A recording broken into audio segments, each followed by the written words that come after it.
Welcome to Impact OC, the only program showcasing the people and organizations shaping Orange County. With your host, Don Camber. Hello, I'm OC Talk Radio Public Affairs Director Don Camber with another great guest impacting our community in a positive way. Today I welcome Caregiver Resource Center OC Executive Director Jack Light.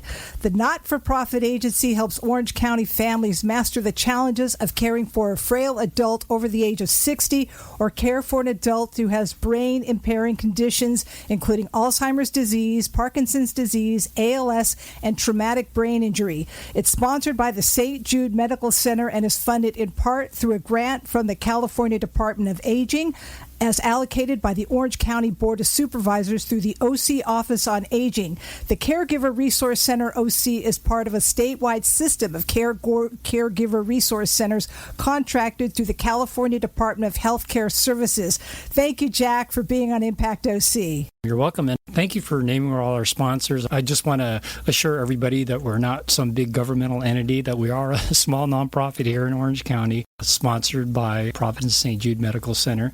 And we do help family caregivers, not the paid caregivers, but family caregivers. Really what I hope the takeaway from today will be is that there are not only my organization, but other organizations which we can help families connect with who are caring for a loved one who may have Alzheimer's or dementia.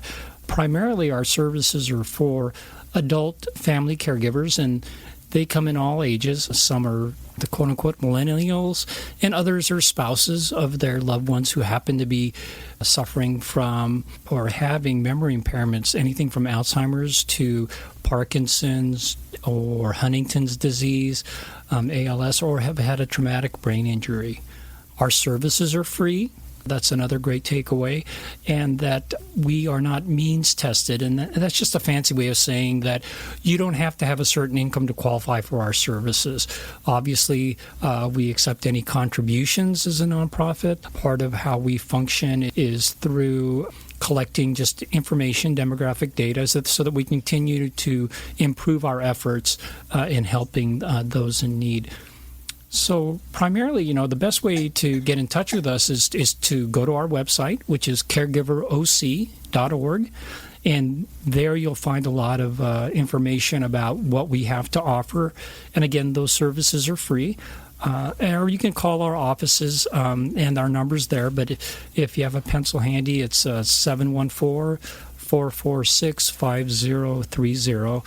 But again, I encourage everybody to look to our website at caregiveroc.org.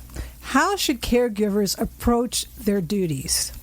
Well, there are a lot of moving parts, as especially for a caregiver listening in and you're caring for a loved one. First and foremost is some people don't even know that they're caregiving. I know that I've talked to a lot of folks that are working with their loved ones behind the scenes, arranging, helping them with their finances, delivering them meals every couple of days, or just calling in to check on them because they understand that they're frail. They're actually entering that phase of caregiving. First and foremost, communication. I think a lot of times caregivers tend to not communicate their needs or take care of themselves. We're one of the few organizations, we've been serving Orange County since 1989, fully dedicated towards caregivers, and we address their needs and their wellness because they're so busy caring for their loved ones that I think they forget to care for themselves. So that's one of the first things that we point out to them, is that they're spending a lot of time and effort on their loved one when they should be spending as much time and effort on their own wellness, because you're only going to be the best caregiver, the best version of yourself, if you yourself are well and you yourself are practicing a lot of the wellness behaviors, such as going to your doctor, meeting your appointments, eating well, maintaining your diet, and having that time off for yourself. And then understanding that you are a caregiver. Most people don't understand that. They've kind of fallen into that, or they feel it's an obligation. And it's a wonderful opportunity to give back to somebody, but it doesn't always have to come at a big sacrifice. Explain what it's like to be a caregiver to a parent, because it's your parent and you don't want to parent your parent, but by the same token, you want to have respect for that parent. Yes, maintaining everybody's dignity in this kind of relationship is very, very important. And again, it's the motivation behind it.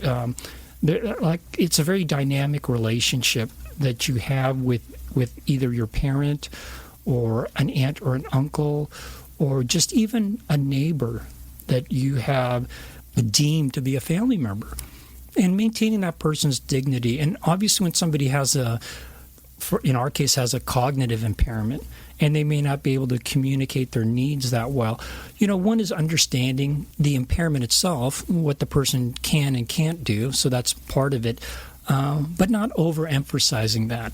These example I can give is when a loved one has Alzheimer's or dementia. They're obviously not the same person, or not functioning the same way that they would have when they had all their faculties with them. But now that they're impaired, the important thing is to address behaviors and understand how best to address those behaviors. And we provide workshops that talk about real practical things, like you don't argue, you try and redirect, you don't get into involved conversations, and then this understanding that it's not the same person processing the information like they used to. So it's not a matter of parenting your parent, but it's just meeting those needs of someone in the most respectful way possible. And there's no, I want to give everybody has the opportunity to figure out their own way, and that's where we come in. We come in with professional staff that walk with what we say. The analogy is we walk with people through that journey side by side, because there is no one size fits it all. There's a lot of dynamics, and there's, again, the communication piece. Sometimes people feel like caregiver feel like I'm the only person that can do this, whereas they need to probably explore what other resources they have, whether it be other friends or family that can share some of that burden, even though it'll be primarily theirs. And it's not always a burden, it's a challenge. I mean, it's just trying to do something, another part of life that is part of being a family. And so I think that more people normalize it and feel like, I'm not really a caregiver, but they are, because they are starting to move in that direction. What are some of the services you provide? Well, we provide things. We do individual counseling. We provide support groups. We also do educational workshops. We sponsor, with some other community-based organizations in the area here, legal workshops. We provide support groups, which I already mentioned, and then we also provide opportunities to get respite. And we have some grant funding that allows caregivers to experience what it's like to purchase certain services or certain goods, like durable medical equipment, on behalf of their loved one, so that when it comes down to deciding what resources they have, they can make better decisions about that. Because in the world, the way things are right now, like education about Medicare is one of the things that we help people with, discussing. We can refer them to workshops that are occurring throughout Orange County. We're part of a collaborative of about 43 nonprofits called the Orange the County Adult Services Collaborative. And that's a group of about 43 different nonprofits that work with agencies that address issues of older adults. We joined that coalition because we address the issues of the caregivers, so there's a nice marriage there. But between these 43, and then there are even more organizations out there, we would be able to redirect people to the services that maybe they would want for their loved ones. But for our programs, it's those supportive services, some real tangible grants that can purchase other goods and services, and then and then just being a resource in general for all these other wonderful organizations that we have the pleasure of being able to serve Orange County with. Do medical facilities refer people to you? Yeah, we get referrals from the community. We get referrals from neighbors and friends. We get case managers at hospitals, discharge planners, other social workers in these community-based organizations in the community, physicians' offices. It's just a matter of the person being motivated. There's an old joke in mental health or behavioral health or social work, whatever you're in, but how many therapists does it take to change a light bulb? Well, the light bulb has to want to change. That's the approach we take. We try and encourage caregivers to give us a call and to engage us directly so that we can work with them one-on-one. We tend not to we encourage referrals, but we also encourage people to look us up on our website and talk to the caregiver one-on-one. How would you like people to view caregiving? Oh, as an opportunity, obviously. It's a great opportunity to give back to someone that you care for. People talk about the burdens of caregiving or the challenges of caregiving. It's an opportunity to give back, and I think people look at it that way. Other people look at it as an obligation. Like I said, it's normalized. It's part of being, a family member. But I look at it as an honor to be able to serve a loved one that has probably served you through their lives. And it's a time to be reflective, because at some point, if you're not going to be a caregiver, you may be a caregiver yourself, or you may need a caregiver. Yeah. You may need a caregiver. That kind of reflection comes when you're actually providing care for somebody. Do you have caregivers that are really young? Can you give us the demographics of typical caregivers? Sure. The trends now are that more caregivers are still in the workforce. We have a millennial group, and I always smile when I say that because I'm not quite sure what age that is anymore. I'm a baby boomer, I guess, and so there are millennials out there that are going to college or are early in their careers, caring for an aunt or an uncle or even their parents that are suffering from Alzheimer's or dementia or ALS or Parkinson's or something of that nature. And then we have the octogenarian couples, the older adults that are one spouse is caring for another. And the important thing as a caregiver is you're only going to be as good a caregiver as you care for yourself. So we encourage caregivers to always take time out for themselves to make sure that they're making their doctor's appointments, that they're eating healthy, that they're taking time to rest and reflect and recharge so that they can give the best of themselves in their caregiving situation. Are the services offered virtually? Yes. We have a telehealth model.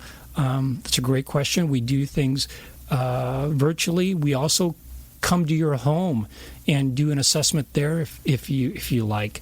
But a lot of our programs are telehealth model. We still trying to reach out to people face to face when needed. And again, it's really tailored to the caregiver. So the caregivers can actually go to our site. We're working on it and do a little assessment to find out, and then reach out to us so that they can see how they're doing, kind of a self-assessment. They can reach out to us that way too. What are some of the biggest misconceptions people have about caregiving? I think it's what we just talked about, that it's just something to be feared or something that's challenging or burden.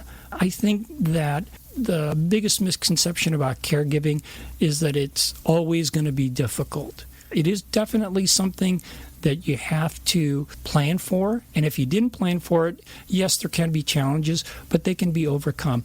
The biggest misconception is that I have to do it alone, or that nobody really knows my situation well enough to help me, or I'm the only one that can really do it right. Which in some cases, I don't want to discredit that, but I just want to say that there are organizations out there, and ours is one of them. It may not be the one for the person, but we're obviously a start. But you can find, I'm very confident, especially in my colleagues and the other community-based organizations with which we interact, that there's an organization out there that will help you and do so at no cost for the most part. So that's the big misconception, that there's not help for caregivers out there. There is help, and we're here to serve. So what happens? Someone contacts your organization, then what? When they contact our organization, we'll talk to them, discuss their needs. Obviously, because we have government funding, we do have to collect some demographic information to start with. And then after that, it's just basically trying to tailor whether or not we're the appropriate agency to work with them. Even before we even collect that demographic, we just make sure that we're the right organization that can help them. And if we're not, we can point them in the right direction and make sure that they get connected with who they need to. So it's just as simple as that.